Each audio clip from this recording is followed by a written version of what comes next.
This is LSAT Prep Test 136, Section 1, Passage 3. This is about Toni Morrison's novel Jazz and how its narrative structure mirrors the way jazz music actually works. It's a medium difficulty passage, and the passage reads kind of smoothly, but the problem is students walk away thinking they understood it when they only got half of it. Now, of course, this is a humanities passage. The author is arguing one specific thing, that Morrison used jazz as a blueprint for how the novel is constructed.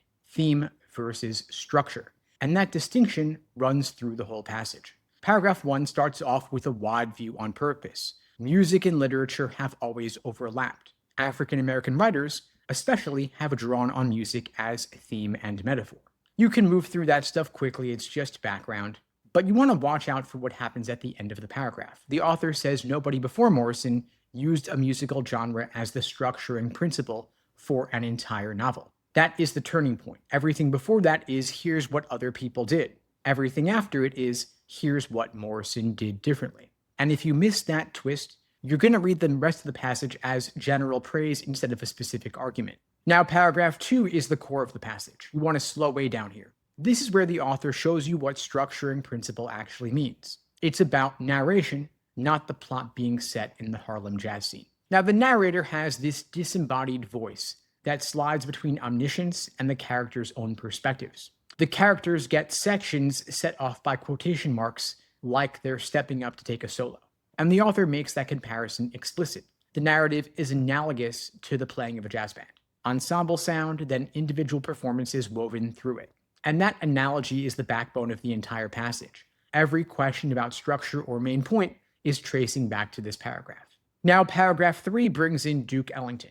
Now, this is not a random aside. The author is using Ellington to make the Morrison argument stronger. Ellington composed around his musicians' individual voices. No matter how wild a solo got, it stayed inside the composer's framework. And that is exactly what Morrison does. Her characters speak in their own voices, but they never escape the narrator's control. The Ellington paragraph exists to give you a concrete model for understanding how jazz works. Think of it as an analogy within an analogy. If a question asks you why paragraph 3 is there, the answer is about supporting the claim in paragraph 2.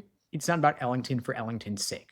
Now, paragraph 4 is where the argument lands. Morrison creates something that feels improvised, but is actually carefully built. The word paradoxically, right near the top of the paragraph, is doing serious work here. She is simulating spontaneity inside a fixed structure. That is the entire achievement the author is celebrating. And notice the very end. They say jazz redefines possibilities of the narrative point of view. That is a big claim. The author isn't saying Morrison did something nice. The author is saying she changed what novels can do. Now, the key move here is the gap between music as content and music as form. Other writers put music in their books. Morrison built her book out of music.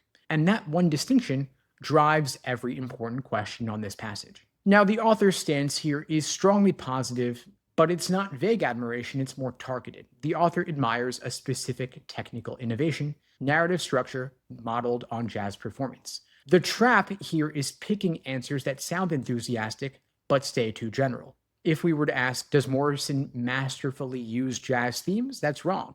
It's that Morrison's narrative structure mirrors jazz composition. It's all about precision here. Now, one more thing you want to watch for. The passage talks about what many African American writers have done.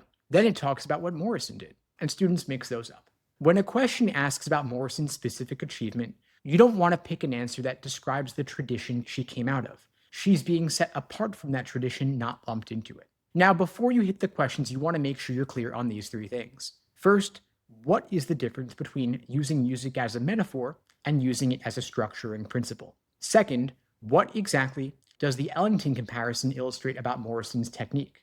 And third, what 2 things does the word paradoxically hold together in that last paragraph?